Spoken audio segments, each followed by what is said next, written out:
này Tây Nguyên ở sớm đầu đông rồi, cũng lạnh lạnh ha. Gió hù hù chỗ nào cái gió cả, thấy không? Đấy, cái cây cối là phất phơ cả. Hôm nay mình lại giới thiệu cho tất cả bà con anh em những loài cây thuộc dạng đặc biệt của Tây Nguyên.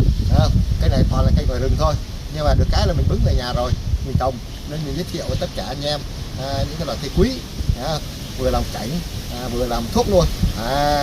Đây trước mắt giới thiệu cây đầu tiên, thấy không?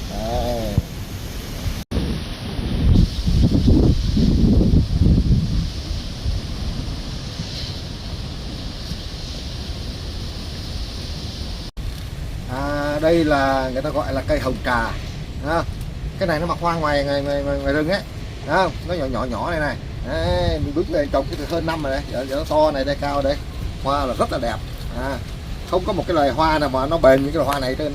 Nó ra cái bông này là phải mấy tháng nó mới tàn, nhiều khi cả nửa năm nó mới tàn. Nó cứ ra cái nụ như này, thấy không? Rồi nó thành cái hoa như này lâu lắm, mấy tháng thấy mới thành cái hoa. Nụ nó đẹp ghê không? Thấy không? Hôm nay mình muốn giới thiệu cái cây này là mình trồng phong thủy cũng rất là ok đó. Nhưng mà mình muốn giới thiệu cho tất cả anh em bà con một cái tác dụng như là y học của nó nữa. Đây, hoa hải đường nó có tác dụng trang trí không gian, mang lại ý nghĩa phong thủy về may mắn, giàu sang và gắn kết gia đình.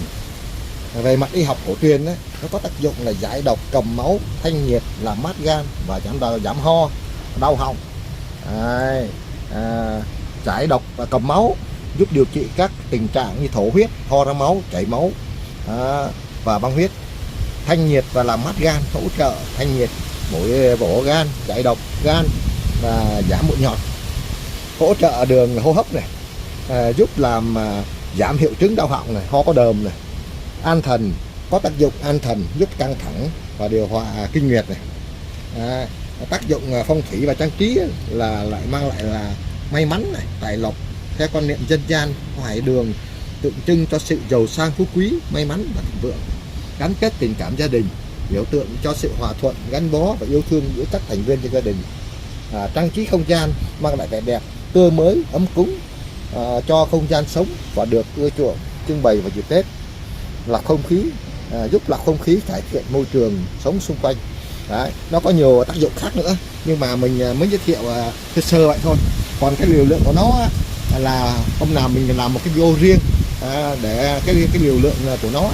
Đây là mình giới thiệu chung thôi, là cái hoa hải đường này.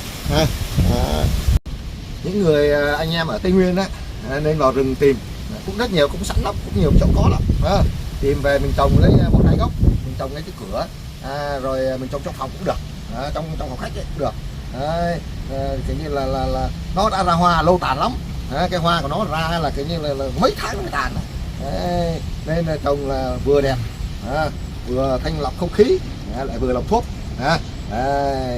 Rất là tốt. Đây là đầu tiên, cây đầu tiên là cây hồng trà. Mình giới thiệu cây thứ hai, cây thứ hai cũng rất đặc biệt ở Tây Nguyên này.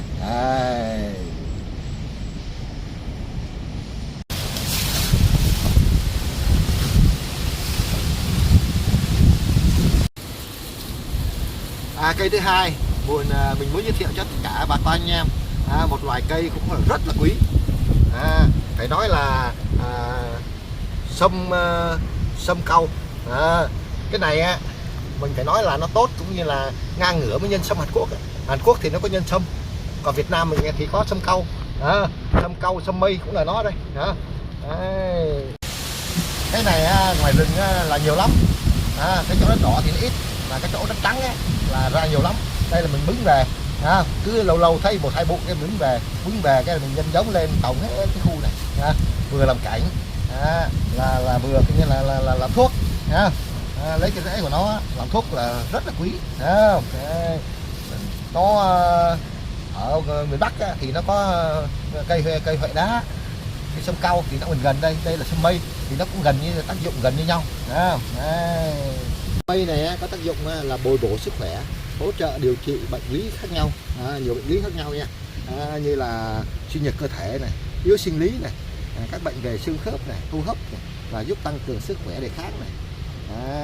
Bồi bổ cơ thể, tăng cường sức đề kháng này, giúp cơ thể hồi phục suy nhược này, tăng cường hệ miễn dịch, là khả năng thích nghi với các yếu tố gây hại.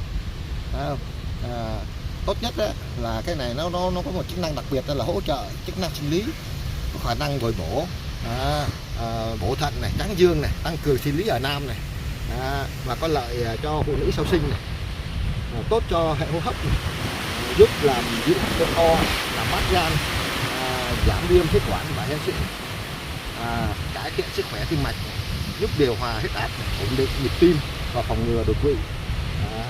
Còn một chức năng của nó nữa là hỗ trợ xương khớp, giúp bệnh nhân thuốc viêm sưng và đau nhức xương khớp. Ngoài ra nó còn hỗ trợ tiêu hóa, giúp nhận là giảm hơi, khó tiêu và hỗ trợ điều trị dương sát. Nó có rất là nhiều tác dụng tốt. Cái liều lượng của nó thì hôm nào mình làm một cái video mình chia sẻ sau. Nhưng mà cái này là nó cũng như nhân sâm, nó gần như thế. Mình cũng ngâm rượu được, cũng sắc uống được. Cái này dễ trồng lắm. Cứ bứng về nó có một bụi thì nó là hàng trăm cây vậy đó. Mình cứ tách ra, mình trồng cái như là cứ chừng 30 phân cây, 3 phân cây trồng đều vậy á. Cái này mới trồng nó ngoái này to này này. Hồi bứng về cái chút xíu vậy thôi. Thế là mình tách cái nhánh ra mình trồng. Đấy, nhân giống lên. Đấy, kiểu như là trước mắt mình làm cảnh trồng cho sạch vườn. Rồi cũng chừng lúc nào mà cần thiết thì mình thu hoạch rồi mình làm thuốc cũng được. Đấy, rất là tốt. Đây là cái cây thứ hai. Mình muốn giới thiệu cho tất cả anh em bà con một cái cây đặc biệt nữa, cũng là trong rừng bứng về. Mà cái cây mình chuẩn bị giới thiệu này khỏi bứng tự nhiên lên thôi. Cái cây này phải bứng lên mới có này, còn cái cây kia hả nó lên đầy vườn luôn, khỏi bứng, tự nhiên nó có. Rồi tiếp tục bà con theo dõi nhé.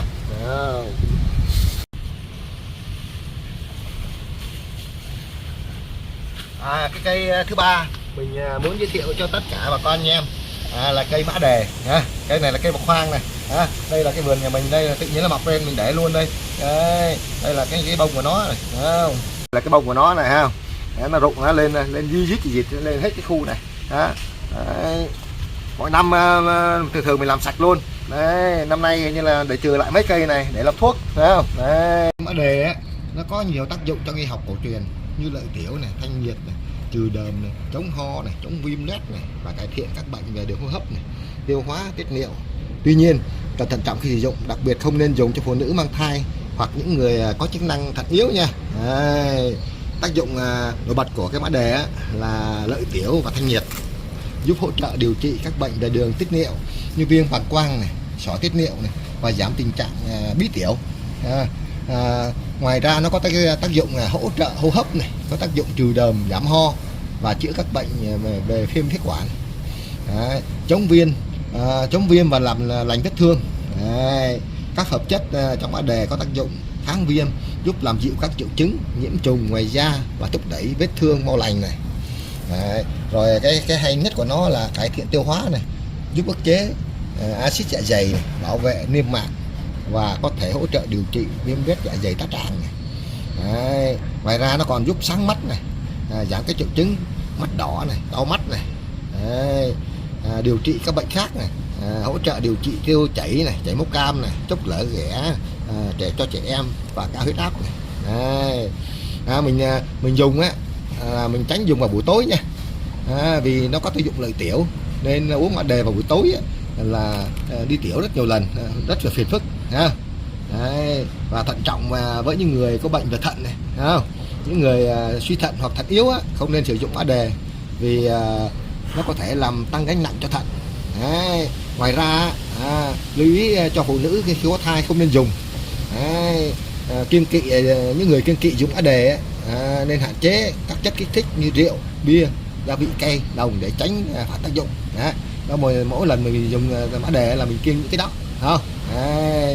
Coi vậy chứ nó có nhiều tác dụng lắm. Cái liều lượng thì mình phải biết mới được.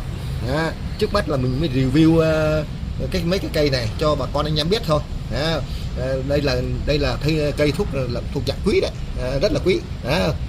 Nhiều khi mình không biết, mình tự cỏ, mình như là sạc đi hay là xịt thuốc trừ cỏ nó hơi uổng, có mình cứ để đó, rồi mình nhân giống ra, nó cũng đẹp nữa, cũng sạch vườn lắm.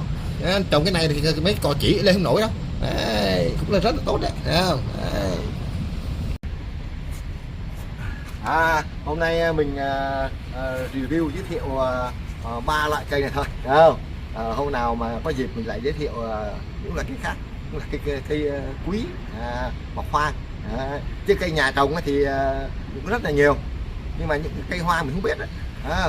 Mình chia sẻ cái video này, mình làm video này để chia sẻ cho con anh em biết những cái cây thuốc quý. Nếu mà mình tìm được thì tốt nhất là mình nên trồng. Trước mắt là làm kiển, thứ hai là làm thuốc. Đây, thôi video nãy giờ cũng đã đủ. Cuối cùng xin chào tất cả, tạm biệt tất cả mọi người. Chúc mọi người một buổi tối an lành vui vẻ. Bây giờ sắp tối rồi, mình tạm biệt nha.